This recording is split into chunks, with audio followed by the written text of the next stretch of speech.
When I met John Burke, he was the head of Concord Records. It was just a couple of years ago. And his knowledge of music really, really inspired me to know that a man who so loves music and has lived music and has worked in music most of his life is in charge and oversees such wonderful catalogs of music made me feel very, very good. So John Burke definitely is amazing. The John Burke I know is a handsome fella who works very hard, who is very straightforward, who in this business I appreciate his honesty, his talent. He executive produced my album, and his musicality was a real gift for that project. John Burke is going to leave a musical legacy, sort of a quiet one, because he has been behind the scenes of some of the greatest musical projects in the last few decades. He has really been an artist's friend and an artist's advocate. And in this day in the music business, that's few and far between. So John Burke will go down as a musical leader of his time. John Burke, you are, I understand, about to receive the Alumnus of the Year award. And you have been for a lot of years the alumnus of every year I've known you. And a great executive, a great musician, a great lover of music, a great lover of people, and a great guy who enjoys a good cigar too. I don't think you can be beat, John.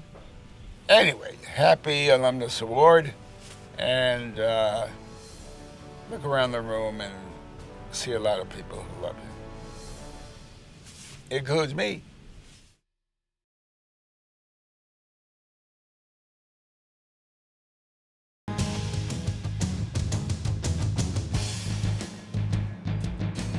What I remember most about Tom Joseph, and thinking back on it today and when I had him as an athlete, is that he reminds me of those old school football players like Ray Nitschke, Dick Butkus, some of those guys that are just get themselves down and dirty and just go after it, and just tough guys. And he was a tough guy. He was a two-way player. As soon as his season was over in football, he turned over and just jumped right into wrestling, and he was extremely successful in both sports.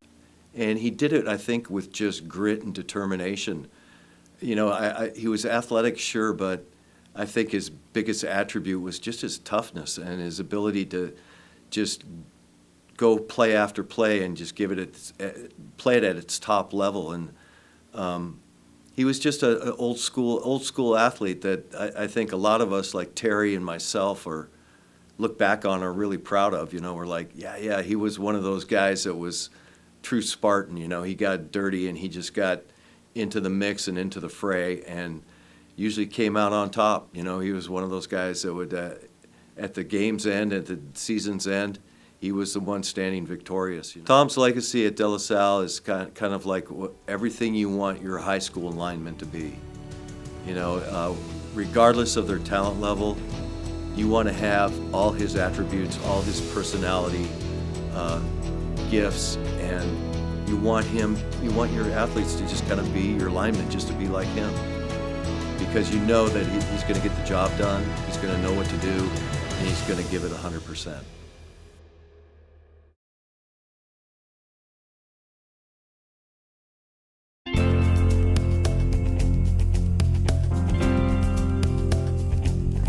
His senior year, he jumped 7 feet up at Santa Rosa on his second attempt.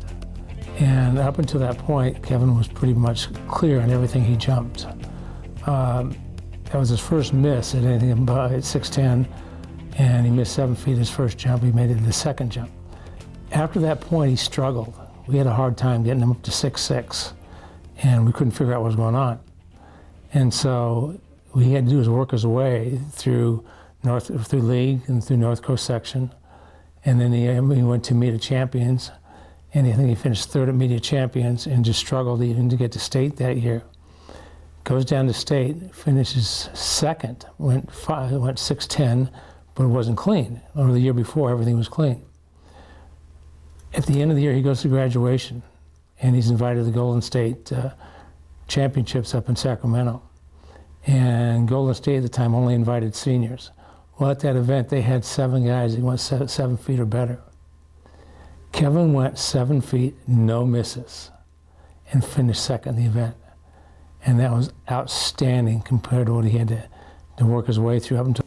He is positive, super optimistic, and he's a defier of stereotype. Kevin was very popular. He was popular on the track, and he was popular off the track, and he was very popular with his competitors. Very easy to get to know, very easy to get to like, and was very personal. When he went to competition, he knew who he's competing against, and if he didn't before the meet, he knew after the meet. Never was intimidated by him, and grew. The tougher the competition, the better he performed. I mean, his legacy is that he's so well liked for different reasons. You know, I think he gives that to you first of all. He is genuine. He cares about other people. And you feel that when you meet him. So again, he's been able to span and break down any barriers and cross any bridges that he's had to connect with, you know, the men and the women on the team, people from different socioeconomic backgrounds, different ethnicities, different religious affiliations. And I think people really appreciate his ability to do that. And it's genuine. He's got 2 of his legacy sitting out in the crowd today. His sons, Gavin and Kieran, who are going to get to hear how great of an athlete and person their dad is. But I also think from the athletic side, Kevin Keene was this close to competing in the Olympics, which is something that not a lot of people could say. So cheers, Kevin.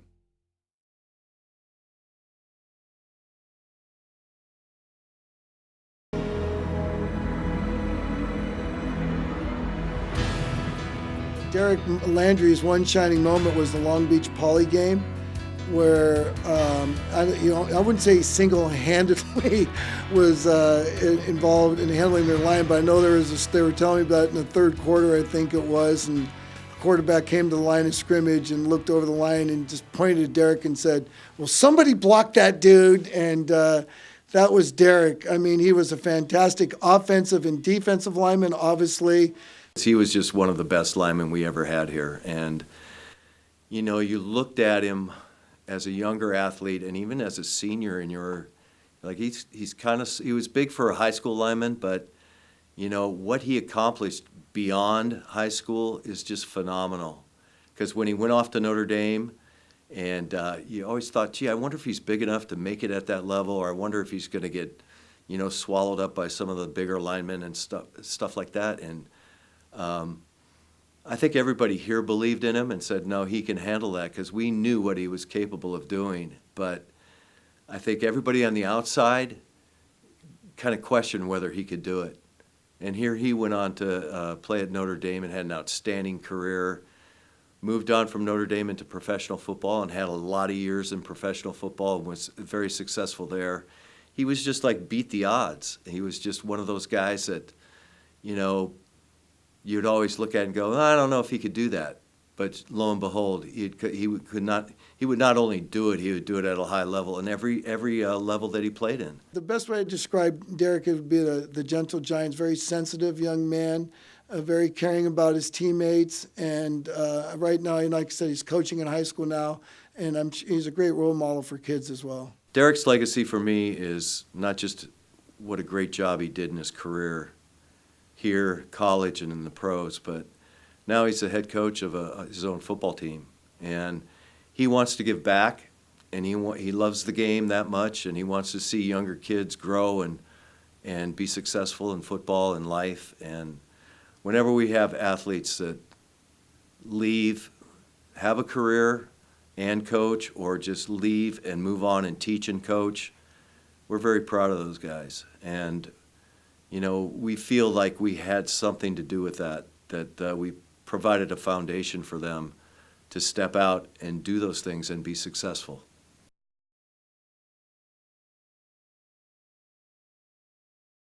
The game of soccer is such that with each contest and each training there's potential for something crazy to happen, or a moment that kind of makes you jump out your seat, and we definitely had many of those moments with Coach Mike. And I think the thing that stands out most about him is just his passion that he brought every day, his energy and his willingness to sacrifice and be around the kids as much as he was. Mike's legacy is at this school, I think, is everything we want our graduates to be. Conscientious, service-oriented, doesn't have an ego, wants to serve, wants to make a difference in other people's lives, solid, honest, just a good person. I mean, reliable. He's just a wonderful guy. He's one of my favorites that I ever coached. Mike Salvamini is there's a lot of different characters, I'd say. If you saw him on the sideline during matches, he's can be a bit excited, a bit stressed out, but at the same time, you can tell that he really enjoys working with the kids, and his preparation is obvious during games, and just watching him in training and such, you can tell that he's very committed. He has a lot of love for the people that are around him, a lot of love for people he doesn't even know when we encounter different teams and coaches on the road and stuff like that. I've also had the pleasure of working with him in the club soccer world, and just seeing him in different environments. I think the most important thing about Mike is how big his heart is, and how hard and passionate he loves those who are around him. Mike coming back and giving back and coaching, all the coaching he's done here, and all his players love him. He coached the JV team for years, ran soccer camps throughout the valley, and he's just a gentle person and a real dependable, likable gentleman. And he's a great father. He's a great family man. He's all around. He's a total package. True definition of a De La Salle Spartan, if you were to really try to define the goal that we have for these student athletes as they come through. He's excelled here as a student athlete playing football and soccer, and has gone on to play college soccer and playing beyond, and as a coach, like I said, in the club world, and coming full circle to coaching back here at his alma mater, I think is a true testament to him and the values that he learned as a student here. Like I said, he's come full circle, and he's now giving that message to our current students and all the past students that he's worked with as well.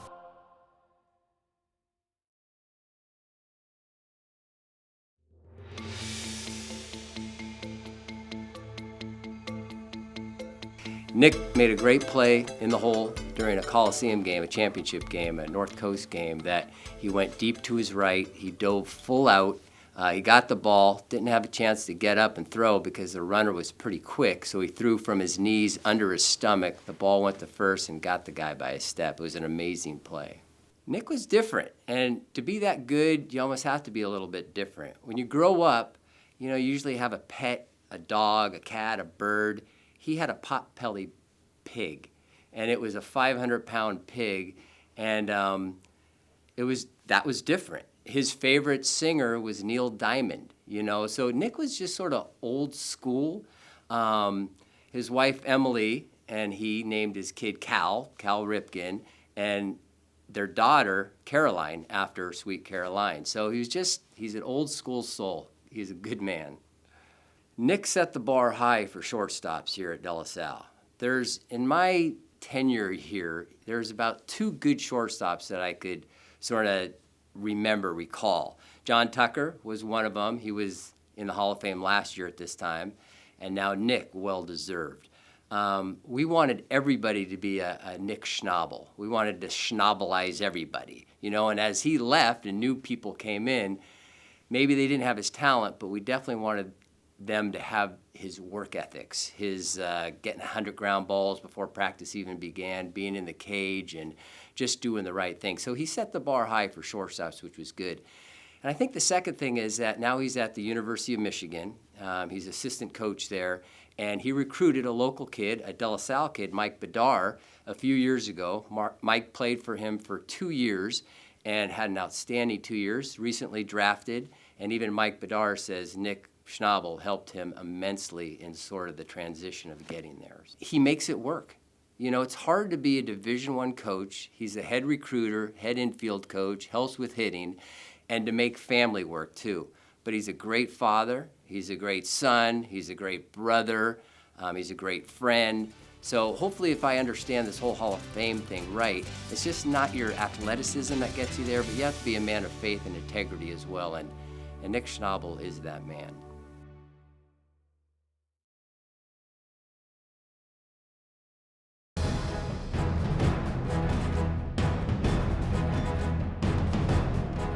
I think where Mike Blasquez made his big mark here at De La Salle High School is when we decided to increase our strength training program in a sense of hours we're going to put in and number of times a week we're going to start working out.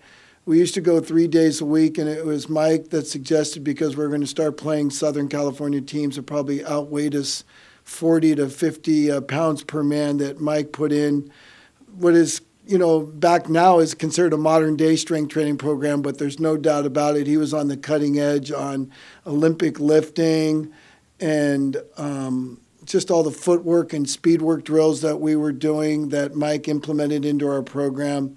He really brought us into, you could say, you know, brought us into the 21st century before the 21st century began.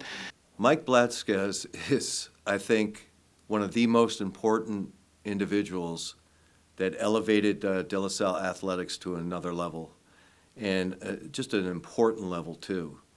He's the one that really introduced and modernized our conditioning, weight training, and all the preparations that athletes have to make in order to be successful performers and to perform at their highest level.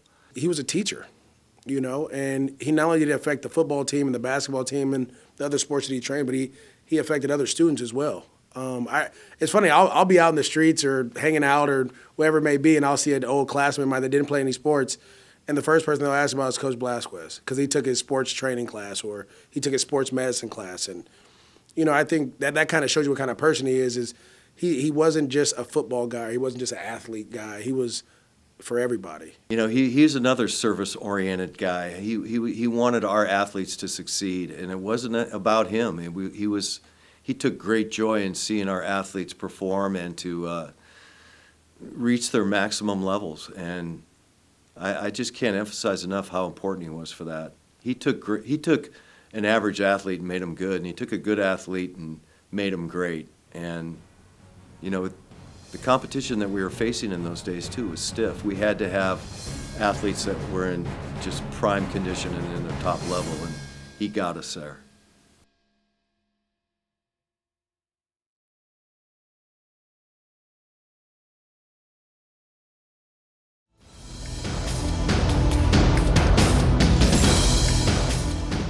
It was an interesting season in that it had some levels to it. They were the first undefeated water polo team we ever had at De La Salle, the only one since, actually. But what led to that was a big tournament game where we played Granite Bay. They had 2 All-Americans who ended up going to Cal and Stanford, and they won national championships there. So the guys had that kind of marked on the calendar, and that was going to be the first roadblock to doing what they wanted to do. And they ended up beating those guys in a great game. I think it came down to a late goal, under 2 minutes left, and they won that tournament. And then they finished it off by going to North Coast and ended up the undefeated season there. So I think, you know, those were kind of the culmination of, you know, just the whole process through the season. In the literal sense, they had, you know, some great students. They had some junkyard dogs on the team, and they were a group of guys that were all great friends, had each other's backs, and really, I think what defined them is they hated to lose. I think as coaches, we all want our teams to become close, And those guys definitely were close, and they this whole idea of brotherhood that we all throw around and use definitely defined them. I think one of the main contributors to that was our assistant coach at the time, who was Jimmy Karras.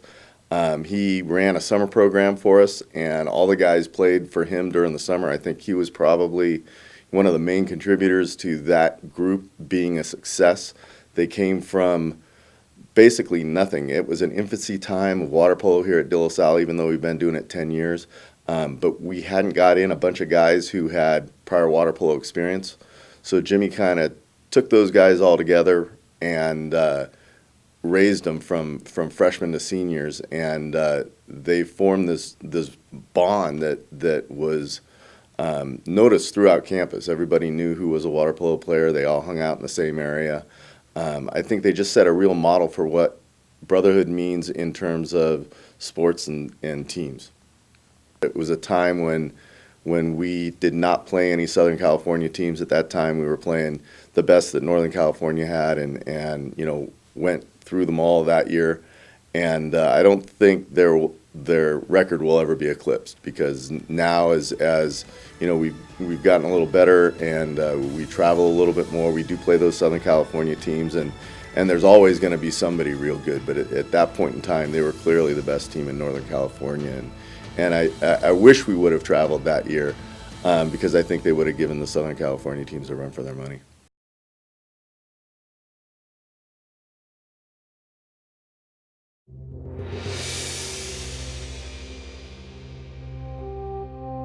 Well, when you think of 2001, you can't help but, think about the Long Beach Poly game, which was the most, in my mind, still probably the most hyped high school football game, regular season high school football game in the United States. One guy, Don Wallace, wrote a book on the game called One Great Game. Every news agency across the country was following that game, and at that game, because of the winning streak, Long Beach Poly had 4 athletes that were in the top 100 of athletes for recruits in high school that year, which is unheard of. When you think of I haven't even looked at the roster since then, but it's probably more, but just off the top of my head, there were 6 professional athletes in the game for Long Beach Poly.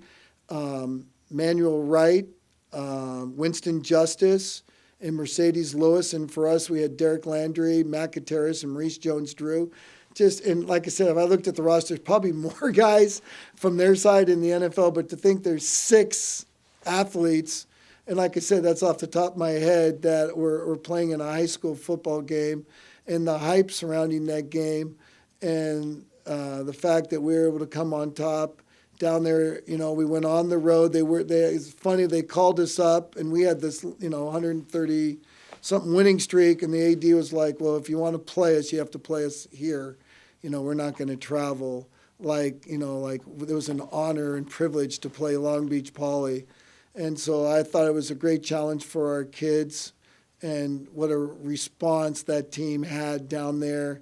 In front of 17,000, we probably could have gotten 35,000 if we played in a big enough stadium. But what a great game for the annuals in the history of high school football in California. I think the greatest moment was when Coach Edson asked us, do you want to play Long Beach Poly? And we were so crazy and wild. We were like, we'd play the AFC Pro Bowl team if you let us. It didn't matter who we played. We believed. And he was like, well, I'm going to set the schedule up. You guys do it. That's what we want to do. We want to measure ourselves against the best. And so I think that moment there is kind of what took that team to the next level, is the things that happened in 2000 and being challenged with that game of playing the number 1 team, to be the number 1 versus number 2 team, then add the mythical national high school championship. That definitely set us up. Well, if there's no doubt about it, De La Salle had the winning streak. And we had played Mater Dei, and that kind of put our name on the map. But when we beat Long Beach Poly at Long Beach Poly, that made De La Salle famous throughout the United States. I mean, we already had kind of a reputation going, but that cemented the deal right there, that Long Beach Poly game. because there is no doubt about it. When I saw Long Beach Poly come out on the field, and I saw their size. First of all, I thought the field was tilting a little bit, but I could be wrong about that.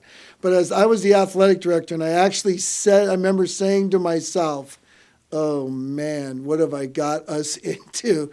And they were like, it looked like a Division I or an NFL team. I mean, that's how big they were. And the guts and the heart, and everyone could see that on TV and across the country, because the game was nationally televised. How outsized, the speed they had, but our kids, the heart and the brotherhood they showed in that game. And if you were there, it was one of the most unbelievable games you'd ever seen in your life. I mean, they're going to always be known, that team will always be known as the Giant Slayer, but not only that, is that how much heart they showed in that game. It was unbelievable. Everything was done the right way, and coaches did a great job. And everybody was invested. It was like a dream season, and working with those guys, they were all focused. Practices went great. It made our job so much easier as coaches, because those were guys that wanted to excel. They wanted to be good. They all got along with each other. They enjoyed practice. They loved the games, and they loved to compete. It was just a dream team.